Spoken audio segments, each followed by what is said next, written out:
ibabakit po ba nung sumunod sa kanya yung posisyon at ibigay ulit sa kanya? Temo na.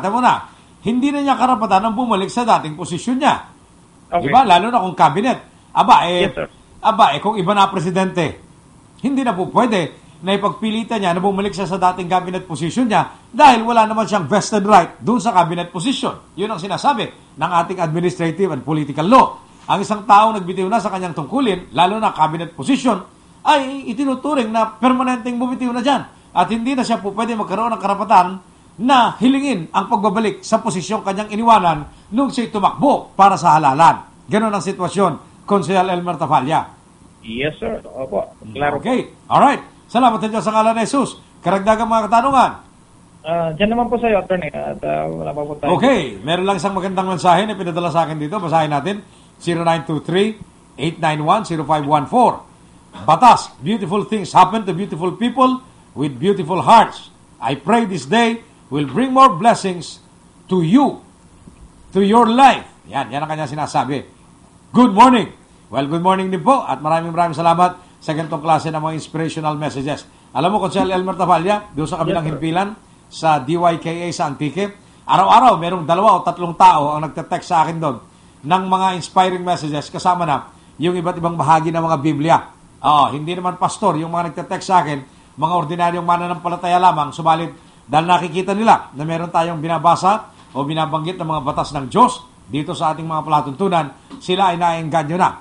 Nagtataka lang ako dito sa Katbalogan kung minsan mukhang wala akong masyadong natatanggap ng mga inspirational messages at mga mensahe mula sa Biblia. Meron po bang mga pastor dito? Meron po bang mga pari dito sa Katbalogan? At nakikinig po ba kayo sa amin? Kung nakikinig po kayo, inaanyayahan po namin kayo. Sumali po kayo at lumahok dito sa ating palatuntunan sa pamamagitan ng pagpapadala po ninyo ng iba't ibang bahagi ng Biblia na siyang babasahin natin bilang batas ng Diyos sa ating palatuntunan. Ang number po na ite-text ninyo, 0922-833-4396. 0922-833-4396. Sa inyo pong mga nanonood sa amin, dito po sa telebisyon, sa Batas Internet Television, ipina-flash po namin sa inyong mga screen. At ito pong ipina-flash na ito, nakikita din po dyan sa Bag Cable Network Television Mindanao sa kagandahan loob po ni Ginoong Bert A. Gorgonio. Alright, tuloy-tuloy po tayo. Karagdagang mga katanungan, Konsehal Elmer Tafalla. Diyan po muna sa iyo, Attorney. Alright, tingnan natin yung mga iba pang mga nagpapadala ng kanilang mga katanungan legal kay Attorney Batas Mauricio. Tingnan po natin. Ito pong mga tingnan po natin ha. Ito po. Sa 0915-672-9225. Good day, Attorney Batas. Ask lang me kung ang lupain ng matanda gusto nilang ibenta pero ayaw ng mga kapatid. Pwede ba yun? Kasi wala pang bili ng gamot ang may-ari ng lupa. Alam po niya, napakaganda ng katanungan ito at nais po nating bigyan ng katugunan. Lupain daw ng matanda, gusto nilang ibenta, pero ayaw ng mga kapatid. Pwede ba yun? Kasi wala pang bili ng gamot ang may-ari ng lupa. Kailangan po nating bigyan ng pagliliwanag. Ito bang lupang ito, sino may-ari? Yan po bang matanda na at may sakit at walang pambili ng gamot? Para nyo masagot yung tanong na yan, tignan po ninyo ang titulo ng lupa o di kaya yung tax declaration ng lupa. Pagka po ang titulo ng lupa o tax declaration ng lupa, ang nakalagay ay yung pong pangalan nung matanda na hindi makabili ng gamot, wala po siyang problema. Ipagbili niya, idonasyon niya, o di kaya ipagpalit niya yung lupa niya upang magkaroon siya ng perang pambili ng gamot, wala pong makikialam sa kanya. Ayon po sa Kodigo Sibil ng Pilipinas, ayon po sa Property Registration Decree, Presidential Decree 1529, at sa iba't iba pang mga umiiral na batas may kinalaman sa ari-arian. Dito po sa bansang Pilipinas, yung pong tituladong may-ari o yung pong taong nakarehistro ang pangalan sa tax declaration ng isang lupa ang siyang itinuturing na may-ari niyan. At dahil siyang may-ari niyan, lahat po ng pwedeng gawin sa lupa, kanyang maaaring gawin. Hindi siya pwedeng tutulan. Kung nais siyang ipagbili para may pambili ng gamot, hindi okay lang. Wala pong problema. Ang malaking suliranin dito, Konsehal Elmer Tafalla at mga kababayan, mga nakikinig at nanonood po sa amin sa internet television at sa Bag Cable Network sa Mindanao.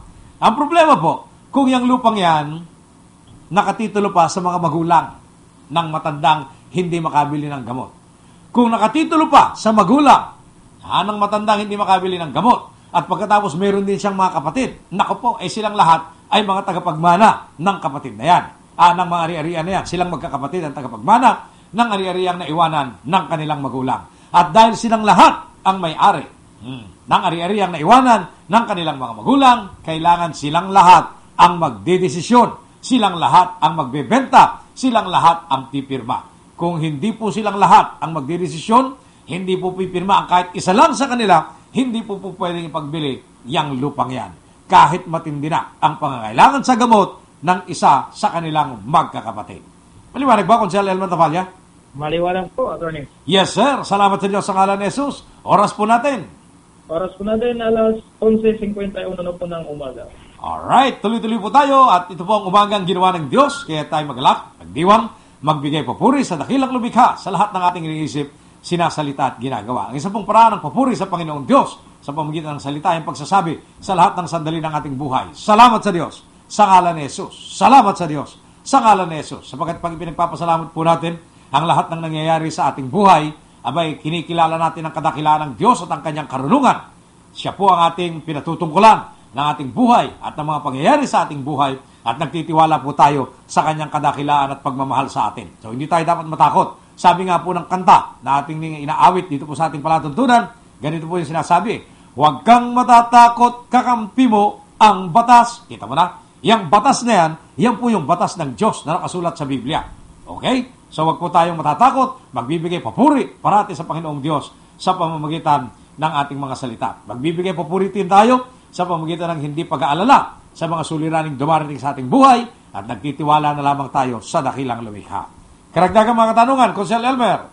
Yes, sir. Attorney, actually, itong tanong naman po ay, bigyan lang po natin ng daan dahil tayo naman po dito sa Action Radio DOMS ay lahat nabasa po. Okay, sige po. Opo, ito, may lakay 0932-422-1094. Attorney, ano po sa opinion ninyo na ang sabi po ng iba na ang mga batas, ang mga party list congressmen ay second class congressmen lang ang tawag sa kanila. Gusto mo sagutin natin to, Konsehal Elmer? Alam po ninyo, yung pong mga kongresista sa distrito, mga kongresistang ang nagtakda ay ang saligang batas. Maliwanag ba, Konsehal Elmer? Yes, sir. Wala namang kongresista sa distrito pag hindi sinabi ng saligang batas. So, yung mga congressmen natin dyan sa mga distrito sa buong bansang Pilipinas, dahil saligang batas ang nagtakda, abay, first class congressman yung mga yan.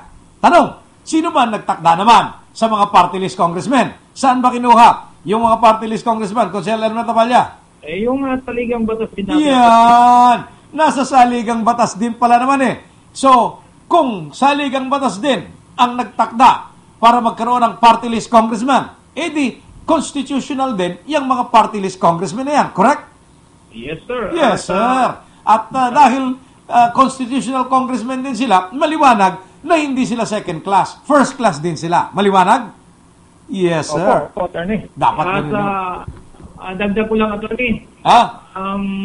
Siguro naman, yung pagsiserve din naman, lalo na doon sa mga grupo kung saan kinakaaniban nila, particular po, dito sa amin, yung ang Waray Parteles, yung mga hinaing at interest po ng mga Waray nun, yun po ang kanilang binibigyan pansin. Nagbibigay ba ng pansin ang Waray Parteles sa mga interest ng Waray nun? Yes, sir. Very good. Very good. Talaga. Alam mo, malakas na malakas daw ang Waray Party List sa lahat ng mga may waray-waray na lugar sa bansang Pilipinas eh. Yes, sir. Opo. Alam mo kung bakit? Alam mo kung bakit? Kung may mga waray-waray at mga waray-waray ang bumabasa sa balota, sasabihin ng bumabasa, ini na ang boto sa party list, wala pa lang nakasulat. Tapos ang sasabihin, waray! Sasabihin daw, uy, waray party list daw. Uy, waray party list, nagbibiro lang ako, ha? Nadinig ko lang po yan sa Tacloban. Wala tayong oras, Konsehal Elmer. Baka batuhin tayo ng kamatis ng waray party list. 5 minutes, attorney. Meron pang 5 minutes. Akala ko wala na ito. Relo ko rito talaga. Advance eh. Ito. Attorney Batas, good AM. Magtatanong lang sana ako. Meron kaming kapirasong lupa. Ang isang kapatid namin gumawa ng deed of sale. Ang isang kapatid namin